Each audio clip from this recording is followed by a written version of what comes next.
Viva FM, the number one choice in Leeds.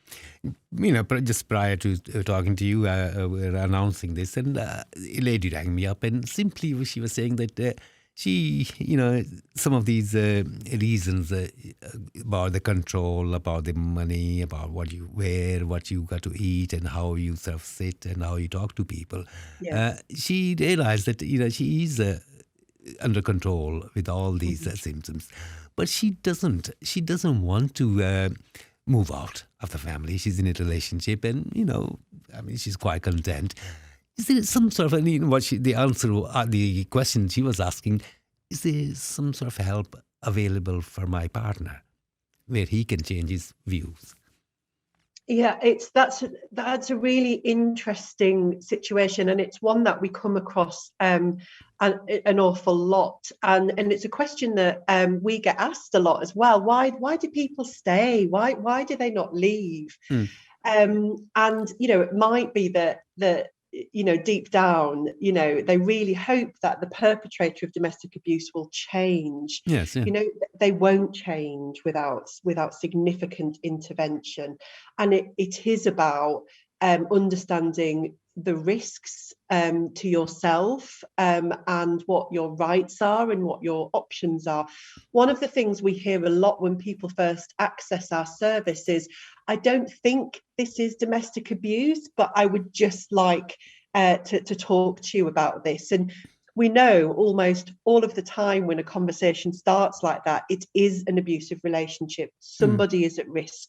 Yes. And they need support from specialist organisations to understand what their options are and reach a place of safety, manage those risks in their lives. I would urge anybody in that situation in Leeds to ring the Leeds Domestic Violence Service helpline. Yes. That's a 24-hour helpline. It's anonymous. You can ring for emotional support. You can ring to talk about your situation.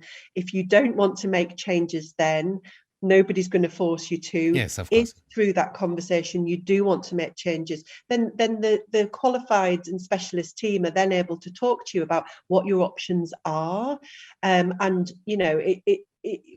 It's what's important is someone in that situation can feel as much in control of their options and what's happening to them as possible, because they've been living in a world where they haven't been in control. They've been fearful, they've been scared, they've been answering to somebody else. They have been mindful of their behaviour to not upset somebody else, so that would lead to an incident of abuse. And it's unacceptable that we have people living in situations like this.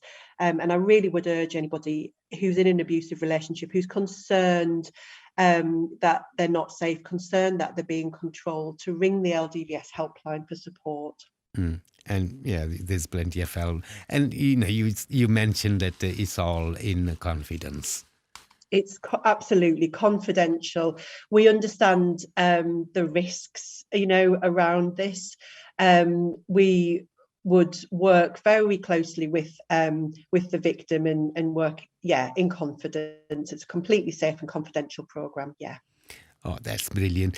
Do you want to tell us about your organisation, Behind Closed Doors? Obviously, there's a website and the phone number. Are you able to give us that? Yeah, so Behind Closed Doors is a Leeds-based charity, as I said, and we work with anyone who's experiencing domestic abuse, women, yes, men, trans men and women also. We provide support for somebody at any point in their journey. So it might be that they experienced domestic abuse a long time and they're looking for recovery support. It might be that they need support now and it's very practical crisis intervention and support that they need. But we also do training and workshops as well, the prevention side. I see, yeah. Of it, to raise awareness of what healthy relationships look like and what unhealthy relationships look like and how can you spot the signs.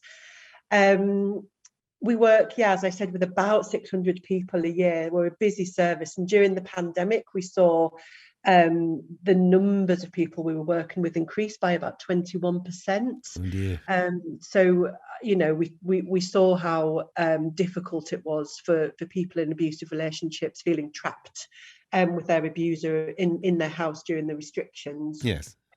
We've been around for about 25 years. It's our 25th year this year. Wow. We started off life as a volunteer-run helpline in Otley, and over the years we've grown, and now we're a team of about 17, and we've got some really lovely partnerships in place with Leeds Women's Aid and with Women's Health Matters, and with Leeds City Council through their early help hubs as well, where we have domestic violence coordinators in the early help hubs. Brilliant. That's brilliant. Is there a phone number people can ring it? Yes, so I'm not to confuse everyone, I'm going to give you the Leeds Domestic Violence Service number. That's the number people need to ring if they need support. So that's 0113 246 0401.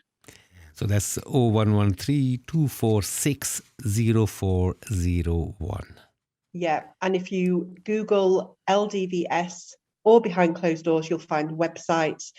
And what they have at the top of the website is a quick exit button. So if you're looking at the website and you don't want someone to see that you're looking for help around domestic abuse and somebody walks in the room, you can just press that button. It takes straight out the website and wipes it from your history.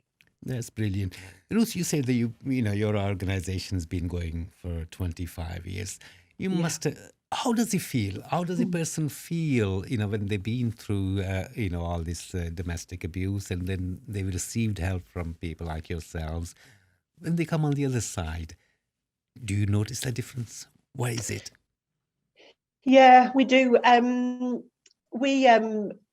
We're very fortunate to have our service users speak at events we do, and we hold groups where they can come and tell us how they're feeling. And one of the biggest changes that people see in themselves is an increased confidence and hope, and their ability to look into the future and to think what choices they want to make for them and their families, and start to plan how they're going to get to those lovely choices, those lovely plans.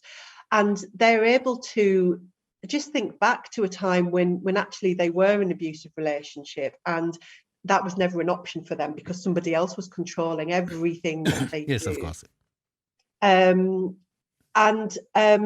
We also find a lot of people feel guilt and shame, which, are feelings somebody should never feel when they're experiencing domestic abuse. It's one person's fault, and that's the abuser. It's not the person who's been living with it. But through our workshops and worksheets in our prevention and recovery service, one-to-one and group work, lots of people tell us that they no longer feel that shame and that guilt, and they can sort of lift their head up above the water a little bit and start to see into the future, which is just lovely feedback, really, because it's about building full, safe, fulfilling lives that are free from abuse. That is brilliant. Thank you very, very much for giving us your valuable time.